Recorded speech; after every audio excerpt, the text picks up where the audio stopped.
গত ফেব্রুয়ারিতে মার্কিন ও ইসরায়েলি বিমান হামলায় নিহত ইরানের সর্বোচ্চ নেতা আয়াতুল্লাহ আলী খামেনির জানাজায় তেহরানে লাখ লাখ মানুষের ঢল নেমেছে। এই বিশাল জনসমুদ্র মূলত ইরানের জনগণের একতা এবং পশ্চিমাদের প্রতি প্রতিরোধের এক স্পষ্ট বার্তা বলে উল্লেখ করেছেন বিশেষজ্ঞরা। গত ২৮ ফেব্রুয়ারি আমেরিকা ও ইসরায়েলি অভিযানের প্রথম দিনেই এক ভয়াবহ বিমান হামলায় আয়াতুল্লাহ খামেনি নিহত হন। ওই হামলায় তার জামাতা, কন্যা এবং মাত্র ১৪ মাস বয়সী নাতনি সহ আরও বেশ কয়েকজন নিকটাত্মীয় প্রাণ হারান। পরবর্তী সময়ে হামলায় আহত খামেনির ছেলে মোজতবা খামেনিকে ইরানের নতুন সর্বোচ্চ নেতা হিসেবে নির্বাচিত করা হয়।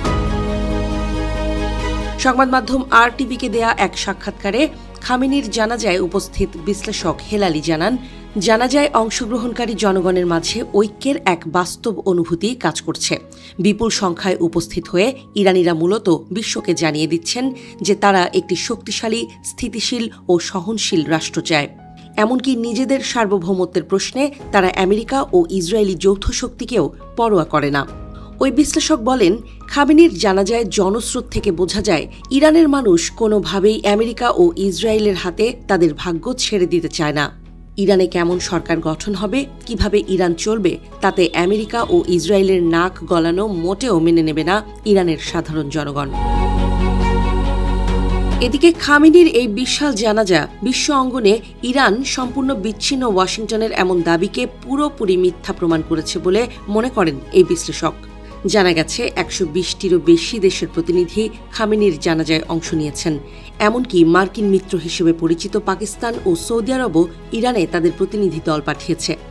খামেনির জানাজায় উপস্থিত ছিলেন রাশিয়ার সাবেক প্রেসিডেন্ট ও বর্তমান নিরাপত্তা পরিষদের ডেপুটি চেয়ার দিমিত্রি মেদভেদেভ। তার উপস্থিতিকে অত্যন্ত তাৎপর্যপূর্ণ বলে মনে করছেন বিশেষজ্ঞরা। আমেরিকা, ইসরায়েল ও এদের ইউরোপীয় মিত্রদের বিরুদ্ধে লড়তে গিয়ে রাশিয়া ও ইরান এখন ইতিহাসের সবচেয়ে ঘনিষ্ঠ অবস্থানে পৌঁছেছে। আগামী দিনগুলোতে এই সম্পর্ক আরও গভীর হবে বলে মনে করছেন বিশেষজ্ঞরা। এদিকে ইরানি গণমাধ্যমগুলো বলছে, ৩ জুন থেকে শুরু হওয়া খামেনির এই শোক ও শেষকৃত্য অনুষ্ঠান চলবে ৯ জুন পর্যন্ত।